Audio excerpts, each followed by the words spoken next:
आदमी सरकार, आम आदमी पार्टी की सरकार, अरविंद केजरीवाल की सरकार के खिलाफ एक बहुत बड़ा राजनीतिक षड्यंत्र प्लान किया जा रहा है। हमें विश्वसनीय सूत्रों से पता चला है कि आने वाले कुछ दिनों में केंद्र सरकार, भारतीय जनता पार्टी शासित केंद्र सरकार दिल्ली में राष्ट्रपति शासन लगाने वाली है। इसके कई संकेत पिछले कुछ दिनों से दिख रहे हैं। हम पिछले कई दिनों से देख रहे हैं कि दिल्ली में किसी भी अफसर की पोस्टिंग नहीं हो रही है।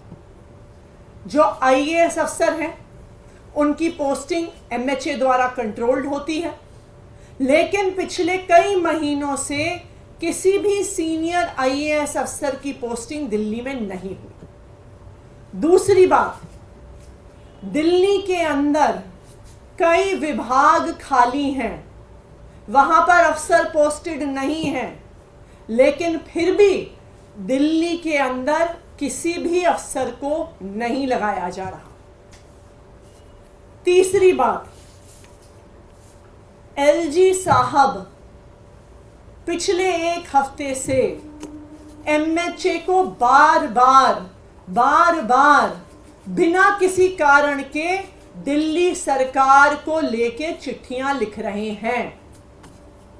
कहते हैं कि मंत्रीगण मीटिंग में नहीं आते, कहते हैं कि मुझे चर्चा करनी है, मैंने मीटिंग पे बुला रहा हूं, ये मीटिंग में नहीं आ रहे हैं। ये वही एलजी साहब हैं जो कोर्ट में खड़े होके कहते हैं कि जी ये ट्रांसफर्ड सब्जेक्ट है, मेरा इससे कोई लेना देना नहीं है। तो जब आप कोर्ट में कहते हैं कि आपका पानी के मुद्दे से, पोल्यूशन के मुद्दे से कोई लेना देना नहीं है, जब वो ट्रांसफर्ड सब्जेक्ट है, तो आप एमएचए में उसके बारे में चिट्ठी क्यों लिख रहे हैं? चौथा, दिल्ली सरकार के अफसरों ने मॉडल कोड ऑफ कंडक्ट का बहाना बनाकर किसी भी मीटिंग में आना बंद कर दिया है, चाहे वो कितने ही इंपॉर्टेंट मुद्दे पर हो। आखिरी चीज, हमने देखा कि किस तरह से एक 20 साल पुराने केस को उठाकर दिल्ली के मुख्यमंत्री अरविंद केजरीवाल के निजी सचिव को बर्खास्त कर दिया।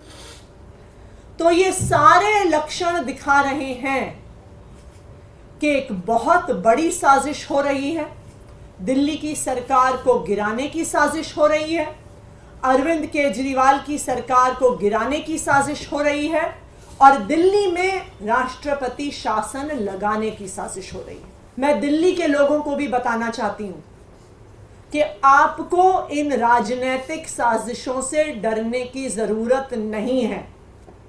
जब तक अरविंद केजरीवाल जी दिल्ली के बेटे के तौर पे खड़े हैं, चाहे वो जेल के अंदर हो, चाहे वो जेल के बाहर हो, वो दिल्ली वालों के हक की लड़ाई लड़ते रहेंगे। चाहे हमें इस लड़ाई को सड़क पर लड़ना पड़े, चाहे हमें इस लड़ाई को कोर्ट में लड़ना पड़े, चाहे हमें इस लड़ाई को संसद में लड़ना पड़े, लेकिन दिल्ली वालों को उनका हक मिल के रहेगा।